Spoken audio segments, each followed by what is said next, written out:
네, 오늘 말씀은 요한복음 12장 1절에서 11절 말씀까지입니다. 우리 12장 3절 먼저 함께 읽어보겠습니다. 시작! 마리아는 지극히 비싼 향유 곧 순전한 나드 한 근을 가져다가 예수의 발에 붓고 자기 머리털로 그의 발을 닦으니 향유 냄새가 집에 가득하더라. 예, 향유 냄새가 가득하게 되었죠. 예수님이 가시는 메시아의 길, 메시아가 어느 길로 가는지 오늘 말씀에 잘 나와 있습니다. 그런 가운데 한 여인이 예수님의 머리에 값비싼 향유를 붓게 되는 겁니다. 그것이 어떤 의미가 있는지 말씀을 통해서 살펴보겠습니다. 예수님이 가신 이제 그 길은 요단강 건너편에 베단이라는 곳이 있습니다. 베단이라는 곳에서 이제 요단강을 건너가면 예루살렘에서 2km 남쪽으로 떨어진 곳에 또 베단이라는 똑같은 이름의 마을이 있습니다. 그래서 예루살렘 근처에 베단이라는 마을은 나사로의 마을이 되겠습니다. 거기에 이제 예수님이 가시게 되는데 이제 예수님의 공생의 사역이 막바지에 달한 그 시점입니다. 6월절이 이제 곧 다가오는데 6일 남았어요. 6일. 그러니까 6일 후에는 예수님이 그 6월절 날 십자가에 못 박혀 죽게 되는 대속의 십자가의 길을 가게 되는 이것이 바로 마지막 남은 메시아의 길이 되겠습니다. 메시아는 우리가 알듯이 그리스도 왕이라는 뜻이 아닙니까? 왕이신 예수님께서 영광 받으시고 막 이렇게 존경 받으시고 높은 자리에 앉으시는 것이 아니라 만민을 구원하기 위해서 자기를 대속제물로 드려서 6월절 어린 양이 되셔갖고 피 흘려 잡혀 죽는 그런 이 인간을 구원하기 위한 죄 없으신 하나님의 아들 독생자 예수님이 인간의 모든 죄악을 자기 한 몸에 짊어지고 대신 죽는 그런 희생의 길을 이제 가신 겁니다. 그 길을 남겨두고 있는 거예요. 그러한 가운데 이제 예수님께서 베단이라는 마을에 오시게 되는 겁니다. 우리 1절부터 2절, 1절, 2절 읽어보겠습니다. 시작! 엿새 전에 예수께서 베다니에 이르시니 이곳은 예수께서 죽은 자 가운데서 살리신 나사로가 있는 곳이라. 거기서 예수를 위하여 잔치할세. 마르다는 일을 하고 나사로는 예수와 함께 앉은 자 중에 있더라. 6월절 엿새 전에 3년 6개월의 공생의 사역을 이제 다 마치게 되는 그 시점에 예수님께서 이제 요단강 건너편 베다니 그쪽에서 이제 지금 이곳 예루살렘 근처의 베다니 30km 정도 떨어져 있습니다. 그곳으로 예수님이 다시 오시게 되는 거예요. 그래서 예수님의 사역 한 이제 6개월 정도까지는 요단강 건너편에 계셨습니다. 그 지역을 베레아라고 합니다. 베레아라는 지역에 베다니 근처에서 예수님이 머물고 있었죠. 이 베다니 요단강 건너편 베다니 거기는 예수님이 세례 요한에게 세례를 받았던 장소이고 역사적으로도 대단히 그런 의가 깊은 곳이 되겠습니다. 왜냐하면 옛날에 모세가 이스라엘 백성들을 이끌고 마지막 요단강을 건너가기 전에 거기에 머물게 됐죠. 거기를 모압 평지라고 합니다. 모압 평지. 그래서 요단강 건너편은 거기가 평지로 돼 있고 좀 비옥한 곳이 되겠습니다. 그래서 곡식이 많이 나고 무화과가 많이 나는 그런 곳입니다. 그리고 거기 이제 모세가 이제 마지막으로 이스라엘 백성에게 이제 하나님의 언약에 대해서 다시 한번 그 언약의 말씀을 이제 읽어주지 않습니까? 그게 신명기 말씀이죠. 그게 바로 그 요단강 건너편에서 있었던 사건이 되겠습니다. 언약의 갱신, 하나님의 언약이 있었던 곳. 그리고 모세의 뒤를 이은 여호수아 장군이 이제 이스라엘 백성들이 이끌고 요단강을 건너가게 되지 않습니까? 또 그 이후에 이제 왕정 시대에 북이스라엘에 유명한 위대한 선지자가 있습니다. 승천한 선지자 엘리야 선지자. 엘리야 선지자가 바로 승천한 곳이 이제 예수님이 세례요한에게 세례를 받았던 바로 그 근처 부근입니다. 이야, 역사적인 그런 곳이죠. 거기서 예수님이 머물다가 유대를 향하여 마지막 들어가는 길에 이제 베다니를 들르게 된 거죠. 지난주에 보았던 말씀 속에서 예수님이 이 베다니에 살고 있는 나사로를 살려주게 됩니다. 죽은 지 4일이나 되었고 이미 장례를 치렀고 이제 그 시신을 이제 무덤 속에, 동굴 무덤 속에 갖다 놓지 않았습니까? 그런데 예수님이 그곳에 가셔서 죽은 나사로를 이제 그 동굴에 그 돌문을 굴려놓게 하고 나사로를 향하여 부르시지 않습니까? 나사로야 나오너라 큰 소리로 불렀을 때 죽은 자가 살아서 이렇게 꿈틀꿈틀 나오기 시작합니다. 얼굴은 하얀 두건으로 싸놨고 몸은 세마포로 이렇게 둘둘 말아놨고 손과 발이 이렇게 묶여져 있는 상태에서 나사로에게 나오게 되고 나사로가 그래서 풀어놓아 다니게 하라. 풀어놓았더니 완전히 살아났습니다. 할렐루야. 이 기적이 일어남으로써 이 나사로의 마을 베다니는 바로 부활의 기적의 마을이 된 겁니다.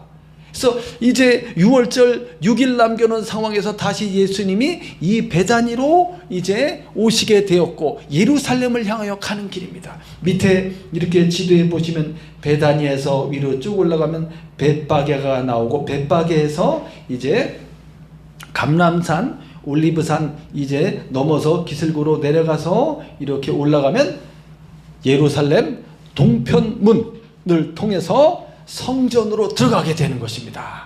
자, 이게 바로 예수님이 메시아가 가시는 십자가의 길이 되겠습니다. 거기에 이제 베다니 마을에 이제 예수님이 들어왔을 때 큰 잔치가 열리게 되는 겁니다. 예수님은 죽으러 가시는 길이지만 예수님을 맞이하는 이 베다니 마을에 누굽니까? 나사로와 그의 여동생 마르다, 마리아를 비롯해서 특별히 이제 마태복음에 보면은 나병 환자였던 시몬이라는 사람이 예수님을 초청하여 자기 집으로 초청하게 됩니다. 그래서 시몬이라는 사람의 집에 예수님이 들어가게 되어 거기서 큰 마을 잔치가 일어나게 되는 겁니다. 부활한 다시 살아난 나사로도 거기에 초대받아 참석하였고 마리아와 마르다도 다 같이 참석했습니다. 얼마 전까지만 해도 그 젊은 나이에 죽어서 얼마나 슬펐어요. 그 여동생 마리아와 마르다 주님한테 내 오빠를 살려달라고 막 하지 않았습니까? 주님이 좀 일찍 왔으면 우리 오빠가 죽지 않았을 텐데 막 그러지 않았습니까? 그랬던 이제 그 나사로가 살아나서 바짝바짝한 눈망울로 주님과 함께 대화하며 거기서 식사하며 얼마나 신기합니까? 이야, 다시 살아난다는 것은 이렇게 기쁘고 놀랍고 소망이 있고 감사한 일입니다. 내가 사랑하고 내가 보고 싶고 내가 만나고 싶은 그 사람이 살아나서 다시 만날 수 있다면 얼마나 행복해요. 예수님은 부활의 주님입니다. 우리가 연약한 육신을 갖고 있기 때문에 죄로 말미암아 이미 사망이 우리 몸에 들어와 있고 언젠가는 죽을 수밖에 없지만 그러나 죽어도 살겠고 예수를 믿는 사람은 살아서 나를 믿는 자는 영원히 죽지 아니하리라. 우리는 어떻게 됩니까? 마지막 날에 그리스도의 재림의 그날에 우리의 죽은 사망을 당한 이 몸이 이제 변화되어서 죽지 않는 몸으로 변화되어서 부활의 몸을 받을 것이고 주님이 재림하시는 그날에 살아서 주님을 만나는 사람들은 맞이하는 사람들은 죽음을 보지 않고 영원한 그런 부활의 몸을 입고 엘리야가 승천한 것처럼 주님이 부활하여 하늘로 올라가는 것처럼 이 나사렛 마을 이 베다니에서 부활하신 예수님이 거기서 승천하는 거예요. 그래서 이 베다니 마을이 대단히 역사적으로 또 중요한 곳입니다. 그래서 우리는 부활의 소망을 갖고 있다는 거예요. 부활한 나사로를 보기 위해서 유대 사람들이 예수님이 왔다는 이제 소문을 듣고 많이 몰려들었습니다. 나사로를 살림으로써 많은 유대 사람들이 예수님을 믿게 되었고 그럼으로써 더욱더 예수님은 이제 곧 죽을 수 있는 위기에 처하게 됩니다. 예.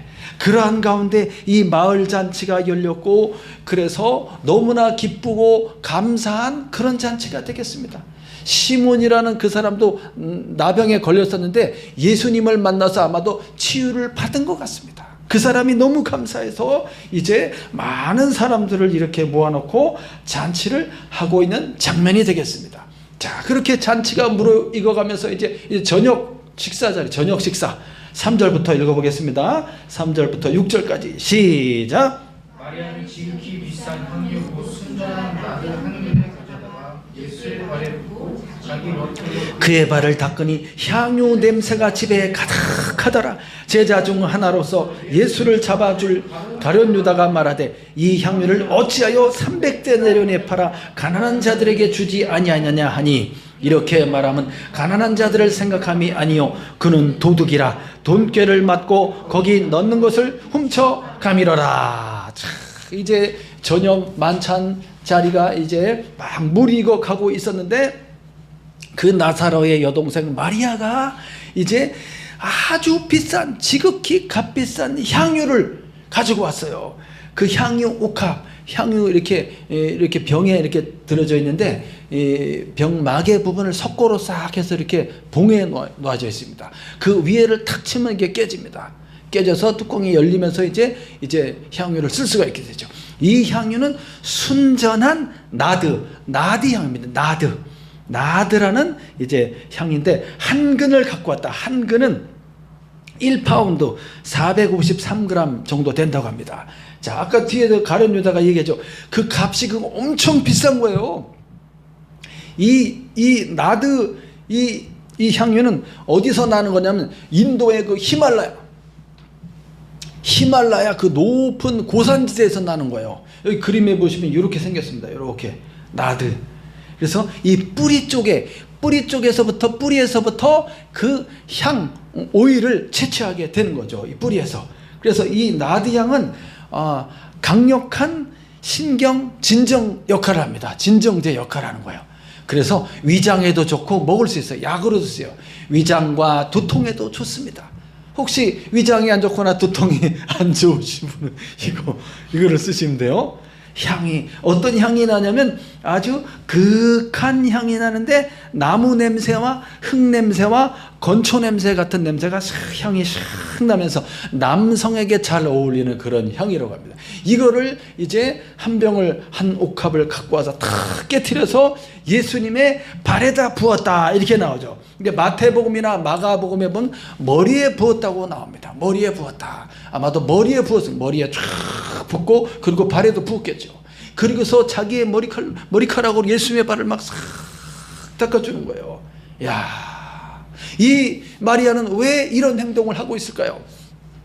이런 행동을 왜 하고 있을까요? 이것은 값비싼 거잖아요. 그 귀한 물건을 이렇게 조금씩 그 향유를 모아서 이렇게 쫙 해놓은 거 아니에요. 되게 비싼 거 아닙니까? 그러니까 300데나리온이라는 것은 1데나리온이 노동자 하루 품삯이니까 300일에 1년치에 해당하는 그런 월급을 갖다가 그냥 한 번에 확 쏟아부었다는 거죠. 아이, 가난한 사람들을 위해서 그 돈을 팔아서 나눠주면 얼마나 좋아. 아유, 그걸 그냥 한 번에 쏟으면 어떡해? 하고 막 비난하고 있습니다. 비난하고 있어요. 왜 마리아는 이 귀한 것을 이렇게 한 번에 탁 쏟아서 이것을 이해하지 못하는 사람들이 볼 때는 허비하는 것처럼 보이잖아요.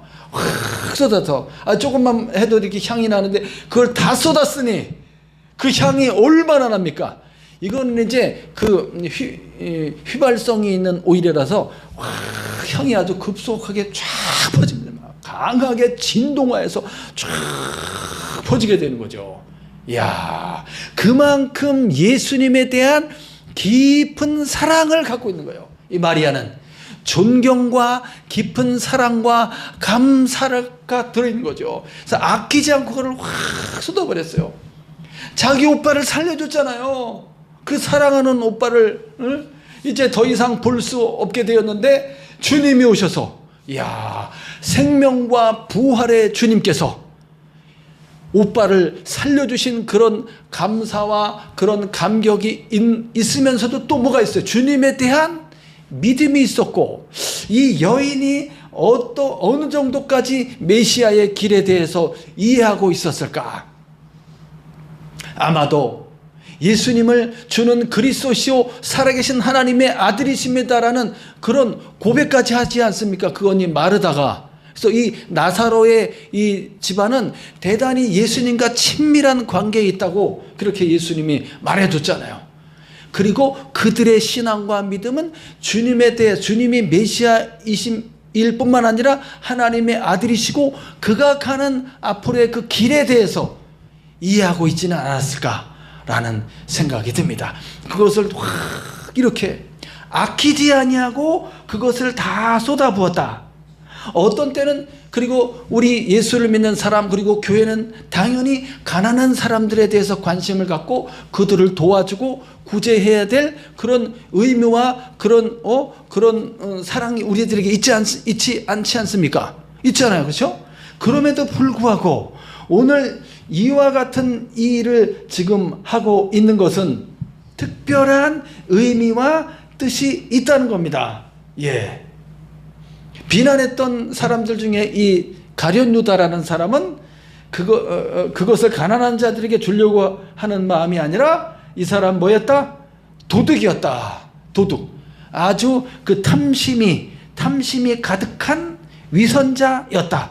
결국은 이제 예수님과 같이 다니면서 이런 어떤 공금을 이렇게 맡아서 관리하는 그런 재무 담당인 사람이었던 모양인데 이 가룟 유다가 항상 그 물질과 돈에 욕심이 많았던 거예요. 결국은. 그래서 돈깨를 맡고 있었지만 훔쳐갔다라고 되어 있잖아요. 결국은 예수님을 팔아먹는 사람이 되었고 예수님을 이제 은 30냥에 결국은 팔아버리고 결국은 자살해서 죽게 되는 비참한 최후를 맞이하게 되죠. 이 사람은 그게 가난한 자들을 줘야지 이런 것보다도 그거를 갖다가 이렇게 헌금을 하셨으면 자기가 쓱 가져가려고 하는 그런 마음을 가진 사람이었다.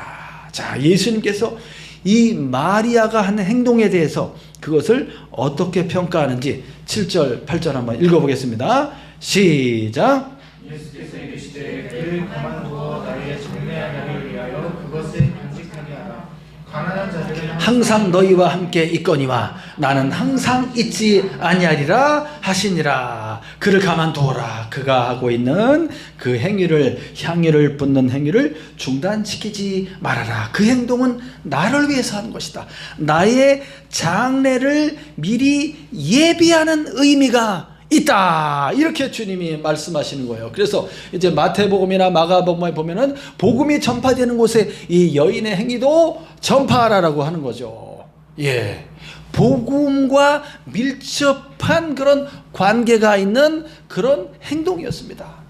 예수님이 이제 이곳을 이제 베다니를 지나서 벳바게 마을에서 거기서 이제 나귀 새끼 한 마리를 이제 가져오라서 그걸 타고서 예루살렘 성으로 들어가게 되는 거예요. 그리고서 예수님은 어떻게 됩니까? 고난의 십자가의 길을 가게 되고 결국은 대제사장들과 바리새인들의 무리들에 의해서 붙잡혀 죽게 되게 되는 것이죠. 예. 그 예수님이 가시는 고난의 길, 십자가의 길. 그래서 결국은 예수님이 자기의 몸을 유월절 어린 양 대속제물로 드리심으로써 죽임을 당하여 예수님이 이제 죽게 되는 거예요. 그 예수님을 장례를 치르게 되는데 그것을 준비하는 거라는 거예요. 이 유향 이런 것들은 향품, 장례에 쓰는 그 시신에게 바르지 않습니까? 모략이라든지 유향이라든지. 실제로 나중에 아리마대 요셉이 이제 예수님의 시신을 가져다가 유향과 이런 모략을 바르지 않습니까? 장례를 미리 준비하는 것이다. 이야. 그것을 이렇게 보시면서 많은 사람들이 지금 잔치하면서 감사하고 기뻐하고 정말 축하하고 너무나 행복해하고 있지만은 주님은 어때요? 주님은 그런 사람들의 이런 대접을 받으면서 함께 그 즐거운 대화 속에서 이렇게 사람들을 맞이하고 웃으면서 얘기하고 있지만 일주일 뒤에 예수님 어떻게 되는 거예요? 그거를 주님은 이미 알고 있잖아요. 알고 있으면서도 내색하지 아니하시고 그들과 함께 착 웃으면서 그들의 그 섬김을 이렇게 받으면서 이렇게 함께 이야기하고 이렇게 하고 있지 않습니까? 그 예수님의 마음을 한번 깊이 헤아려 보았으면 좋겠습니다. 그런데 아무도 주님을 알아주지 않고 이해하고 있지 못하는 상황 속에서 예수님의 제자들마저도 주님, 언제까지 이렇게 변방에 있을 겁니까? 빨리 예루살렘으로 가셔서 왕으로 이제 자리하셔야죠. 그래야 우리들도 그 옆자리에 앉고 무엇인가 이제 주님의 나라가 임할 때 우리들의 자리도 좀 보장해 주시고, 한 명은 오른편에 한 명은 왼편에 이러면서 그 야고보 요한의 어머니가 와갖고 막 그랬잖아요. 그래서 제자들이 가면서 맨날 싸우고 그러잖아요. 그런 상황이에요. 그런 상황. 제자들도 주님의 마음을 아직 알아주지 못하고 주는 그리스도시오 살아계신 하나님의 아들이십니다라고 말했지만 예수님께서 이제 내가 장로들과 대제사장들에게 붙잡혀서 십자가에 못 박혀 죽을 것이다 라고 말했을 때 베드로는 뭐라고 그랬어요? 안 됩니다 주님, 절대 그런 일이 일어나서는 안 됩니다, 죽다니요 막 이랬잖아요. 아직도 주님의 마음을 헤아리지 못하고 있는 그런 상황 속에서 이 마리아가 주님의 장례를 미리 준비하는 것과 같은 행위를 하였다는 거죠. 예수님의 십자가의 길에 대해서 완전하게 다 이해는 못했을지라도 그의 깊은 사랑과 정성과 존경하는 마음이 가장 값비싼 것을 깨뜨려서 주님께 다 쏟아붓는, 항상 우리 주변에 가난한 자를 도와줘야 될 의무와 책무가 있지만은 어떠한 때에는 모든 것을 다 바쳐서 주님께 드려야 될 때도 있다는 겁니다. 할렐루야. 그러한 때에 이 여인이 그렇게 향유를 쏟아 부었을 때 그렇게 하는 것이 합당하다, 이렇게 주님이 말씀해 주십니다. 예수님이 십자가에 못 박혀 우리를 대신하여 죽으시는 그 죽으심의 의미가, 그 주 예수님의 우리를 향한 그 사랑이 얼마나 큰 것인지에 대해서 생각해 볼 때 우리가 바치는, 이 여인이 바치는 그 값비싼 향유일지라도 주님의 그 크신 희생과 사랑의 생명과 목숨만큼 그것보다 얼마나 이것이 더하겠습니까? 그러한 의미에서 주님은 말씀하시면서 나는 언제나 나는 항상 너희들과 함께 있지 않다. 가난한 자들은 항상 너희들과 함께 있을지라도 나는 그렇지 않다. 예수님이 십자가에 죽게 될 것을, 그리고 이제 언제든지 너희들을 이렇게 내가 이 땅에 살아있을 때 만났지만 이제 나는 죽을 것이고, 물론 제3일에 부활하여 이제 잠시 함께 있을 것이지만 주님은 이제 떠나가실 거예요. 가실 거예요. 더 이상 신이신, 신성을 가지신 하나님의 아들 그리스도가 완전한 인간이 되어서 이 땅에 함께하면서 대면하고 주님을 만나고 그의 얼굴을 보고, 그리고 예수님의 목소리를 들으며 예수님의 표정과 예수님의 손짓과 이런 모든 이런 예수님의 향기를 더 이상 볼 수도 없고 들을 수도 없고 맡을 수도 없는, 그렇게 이제 주님과 멀어지게 되는, 주님과 헤어지게 되는 그런 날이 올 것이라는 거죠. 나는 너희와 항상 함께 있지 아니할 것이다. 물론 성령을 보내주심으로써 이제 주님이 우리를 고아처럼 버려두지 아니하실 것이지만 실체이신 예수님을 더 이상 만날 수 없다는 거죠. 그렇기 때문에 예수님의 죽음에 대한 이 예언의 행위, 그것이 이제 이 여인이 향유를 이렇게 쫙 예수님께 부음으로써 그의 장례를 준비하는, 이것이 복음과 함께 전파되어져야 할 것으로 예수님이 말씀해 주시면서 이것은 너무나 지극히 귀한 일이었다라고 평가해 주시게 되는 겁니다. 예수 그리스도의 복음과 함께 마리아의 향유옥합을 깨뜨렸던 이 사건이 함께 전파되어지게 되는 너무나도 소중하고 귀중한 값비싼 향유보다도 더 귀중한 일을 이 마리아가 했다는 것입니다. 할렐루야. 우리 마지막 9절부터 11절까지 읽어보겠습니다. 시작. 이들에게 큰 무리가 예수께서 여기 계신 줄을 알고 오니 이는 예수만 여기 명이 아니고 죽은 자 가운데서 살리신 나사로도 보려 함이로라. 대제사장들이 나사로까지 죽이려고 모이하니 나사로 때문에 많은 유대인이 가서 예수를 믿음이로라. 예, 이렇게 많은 사람들 가운데 참 예수님의 마음을 헤아리는 사람들이 있는가 하면 또 예수님을 죽이려고 하는 이런 무리들도 있는 것입니다. 나사로의 부활 사건을 통해서 많은 유대인들이 예수를 믿게 되었고 또 큰 무리가 이제 예수님을 보기 위해서 또 죽은 나사로를 보기 위해서 많은 사람들이 몰려들었다고 하지 않습니까? 일주일 뒤에는 무슨 날이라고 했어요? 유대인의 최대 명절인 유월절입니다. 유월절이 되면은 세계에 흩어진 유대인들이 다 이 예루살렘 성전을 방문해서 어린 양을 드리기 위해서, 그리고 이제 유월절 다음 날이 이제 무교절이잖아요. 그때부터 이제 드렸던 어린 양의 그 고기를 이제 함께 이제 참여하면서 먹게 되는 것입니다. 그것을 위해서 수많은 흩어진 유대인들이 예루살렘을 방문하게 됩니다. 유대의 그 역사학자인 그 요세푸스라는 사람은 그 양이 한 25만 마리 들여지는 것을 봐서 한 10명이 그 양 한 마리를 10명이 먹었다고 치면 한 200만 명 이상이 예루살렘에 왔을 것이다라고 이제 이야기하고 있죠. 과장된 표현이라고는 하지만은 수십만에서 수백만 명의 사람들이 예루살렘을 방문하게 되는 거예요. 그러면 이제 어떻게 됩니까? 예수님이 마지막에 일으켰던 기적이 죽은 자를 살리는, 그것도 4일이나 지나서 그 시신에서 부패한 냄새가 나는 그런 사람을 살려냈지 않습니까? 생명과 부활의 주. 이것은 누구만 할 수 있는 거예요. 생명을 살리는 것은 하나님만이 할 수 있는 거죠. 하나님. 그러면 여기에 이 앞에 계신 예수님은 누구라는 거예요? 하나님이라는 거예요. 그가 말했듯이, 그리고 수많은 선지자들과 세례 요한이 말했듯이 그는 독생하신 하나님의 아들이시고, 사도 요한복음을 쓰고 있는 사도 요한이 증언하듯이 그는 하나님의 아들이라고 말하지 않습니까?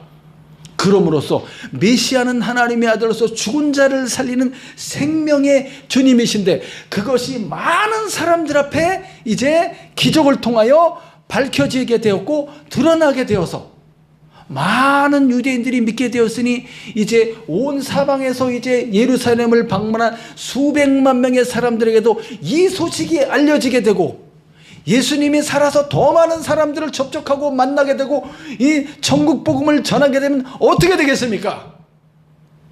누가 가장 이 일에 대해서 안절부절하고 노심초사하고 다급해진 사람이 누구겠습니까? 예수님을 미워하고 싫어하는 대제사장들과 랍비들, 바리새인들이죠. 그 사람들은 예수님에게 자기들이 먼저 누리고 있었던 기득권과 자기들이 백성들에게 지도자로서 존경받았던 그런 모든 것들이 예수님에게 빼앗겨진다고 생각하고 예수님을 시기하고 미워하였습니다. 너무나 싫어했어요. 그래서 안 되겠다. 더 이상은 안 되겠다. 그래서 예수를 죽여야 되겠다. 이제는 더 이상 참을 수 없다. 무조건 예수를 죽여야 된다. 안 그러면 큰일 난다. 이렇게 해서 누구까지 죽이려고 그래요? 나사로까지 죽여 없애려는 계획을, 아주 구체적인 계획을, 이제 마지막 완결판의 계획을 딱 세우고 이제 유월절 그날에 하필이면 그날에 예수를 잡아 죽이게 되는 거죠. 예수님을 그날에 죽이게 됩니다. 무엇 때문에? 어떻게? 하나님께서 예정하신 대로 유월절날 예수님은 잡혀 죽는 희생제물로서, 유월절 어린 양으로서. 그래서 세례 요한이 예수님 보고 뭐라고 그랬어요?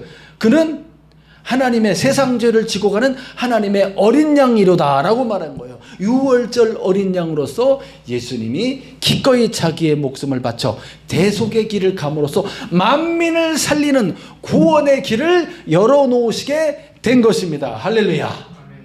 오늘 말씀의 결론을 맺겠습니다. 메시아의 길, 십자가의 길은 참 영광스러운 길이 아니라 고난의 길입니다. 고난의 길. 이 예수님이 가시는 고난의 길과 오늘 말씀에 향유옥합을 깨뜨린 이 마리아의 모습이 함께 어우러져서 나타나고 있습니다. 예. 가난한 자들은 항상 너희들 곁에 있지만 나는 항상 있지 못하다. 그래서 이 여인이 모든 것을 쏟아 부어서 값비싼 향유를 예수님에게 다 부어 줌으로써, 그리고 머리털로 주님의 발을 닦아드리는 그 깊은 사랑과 정성, 이것은 그리스도의 장례를 준비한 것이 되었고, 어느시 어떠한 때에는 우리의 모든 것을 바쳐서 시간이든 물질이든 몸이든 무엇 할 것 없이 어느 때에는 주님께 다 드리고 싶은, 드려야 하는 그런 때가 있게 됩니다. 그때 아까워하지 마시고 어떻게 하면 되겠습니까? 주님을 위해서 다 드리면 되겠습니다. 내 마음도 드리고, 내 정성도 드리고, 내 기도도 드리고, 내 물질도 드리고, 내 몸도 시간도 주님께 드림으로써 그것이 또 다른 이제 그리스도의 복음이 전파되는 곳에 또 다른 사람이 예수를 믿고 구원받는 그런 생명의 이제 기적이 일어나는 그러한 일로 쓰임받을 수 있기를 예수님의 이름으로 축원합니다. 우리 주님은 항상 우리와 함께 계시지만 무엇으로써? 성령을 부어주심으로써 예수님은 항상 우리와 함께 계십니다. 얼마나 다행스러운지 모르겠어요.